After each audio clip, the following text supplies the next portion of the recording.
Now we're going to look at the status of the Director of National Intelligence's report of foreign interference in the election, which was due to be released today.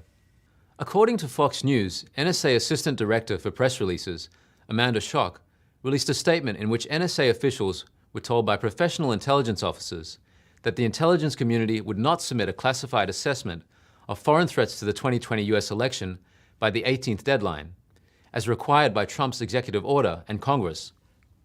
The reason given is that the intelligence community has received relevant intelligence since the election, but has had difficulty coordinating and completing the report.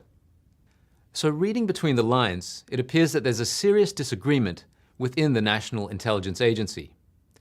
Sources told Fox News that some senior intelligence officers are convinced that the Chinese Communist Party is trying to influence the 2020 presidential election, and have plenty of raw intelligence to prove it.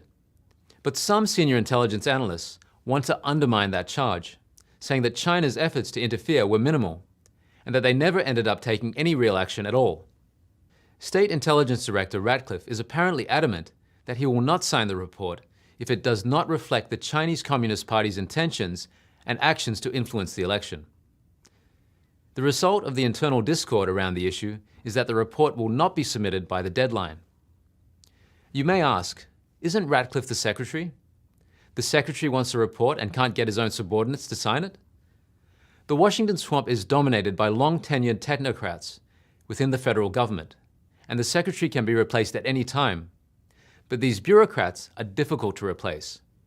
And since Ratcliffe was only sworn in on May 26th of this year, he's only had a relatively short time to take on the anti-Trump forces within the National Intelligence Agency. Ratcliffe is considered to be one of the few remaining government officials who can be trusted by Trump. He was a Republican congressman from Texas, served on the Homeland Security Committee and the Intelligence Committee, and is a staunch Trump supporter. Last Saturday, when Trump went to West Point to watch the Army-Navy game for US military students, he specifically asked Ratcliffe to go there with him. There were comments at the time that Trump was very interested in the report that Ratcliffe was about to deliver. He has a clear understanding of the Chinese Communist Party's interference in the election. As Director of National Intelligence, I am given more information than any other member of the US government outside of the President, Ratcliffe said in a December 3rd article in the Wall Street Journal. If I can convey one thing to the American people from this unique perspective, it is that China, the Chinese Communist Party, poses the greatest threat to the United States today, the greatest threat to democracy and freedom around the world since World War II. In a December 6th interview with Fox, Ratcliffe asserted, quote, "From the intelligence community's perspective, we confirm that foreign powers interfered with or influenced the election.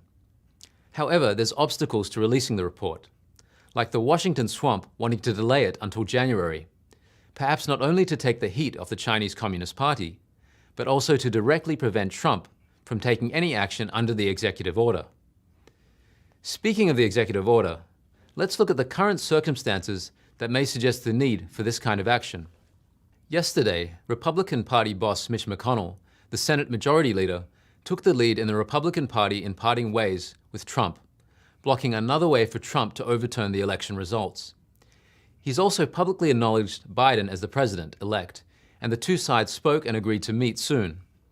McConnell has also urged congressional Republicans to endorse the Electoral College's vote on January 6th, putting Biden in office. Without too deeply analyzing McConnell's motives, it appears he's just playing the standard card of an establishment politician. Nevertheless, his move limits Trump's chances of flipping the vote through Congress. So many are hoping that Trump will use the 2018 executive order on foreign interference to appoint special investigators to investigate the election fraud.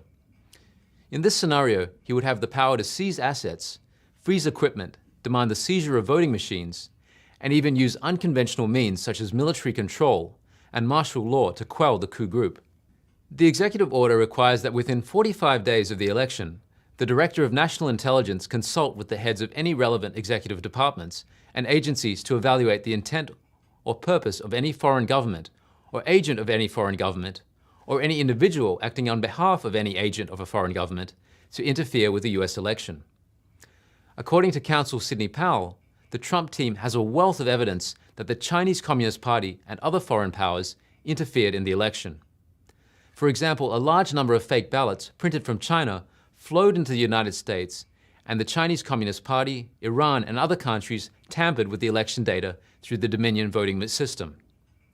One purpose of this was to redirect Trump's votes to Biden's name. High-profile lawyer Lin Wood also recently said that Governor Kemp and Secretary of State Brad Raffensperger received money from China to buy the Dominion voting system in a hurry in 2019, using a fraudulent machine to help Biden win the election. He said in an interview that Democrats and Republicans alike need to realize that the real enemy of the United States is the Chinese Communist Party. He believes that the Chinese Communist Party intervened to manipulate the US election in an attempt to overthrow the US government. General Michael Flynn, who was pardoned by Trump after being falsely accused by the alt-left, said that the left, including the media, has been trying to drum President Trump out of the White House for the entire 4 years of his presidency.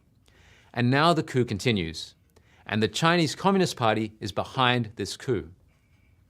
So Trump is up against the offensive of the coup group, in combination with the tyrannical force of the Chinese Communist Party in his efforts to expose the election fraud. Many consider this nothing short of a showdown between good and bad. That is, the Trump camp representing the basic virtues that have preserved human culture over millennia, and the coup representing the force seeking to overturn these principles. Many individuals who have publicly exposed election fraud or advocated for an investigation have been bullied or received death threats from the alt-left.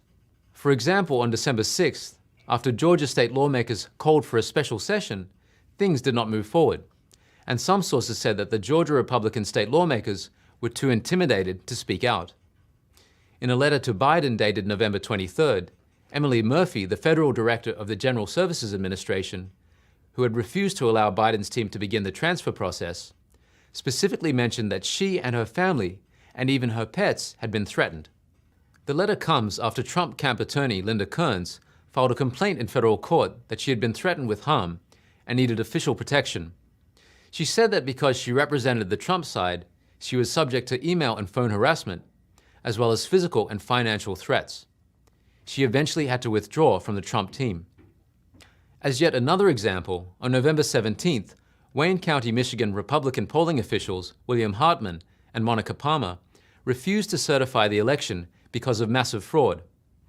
As a result, they received death threats from the alt-left against their children. The two Republican officials compromised and agreed to certify the Democrats, but eventually took a stand against the intimidation and chose to tell the truth. They refused to certify the fraudulent election results. Of course, this is just the tip of the iceberg of the widespread intimidation that has been perpetrated against people seeking to expose the election fraud. Linwood has also disclosed that he has received numerous offensive emails and death threats. Suffice to say, the extent to which the web of bad actors will go to conceal the election fraud is boundless.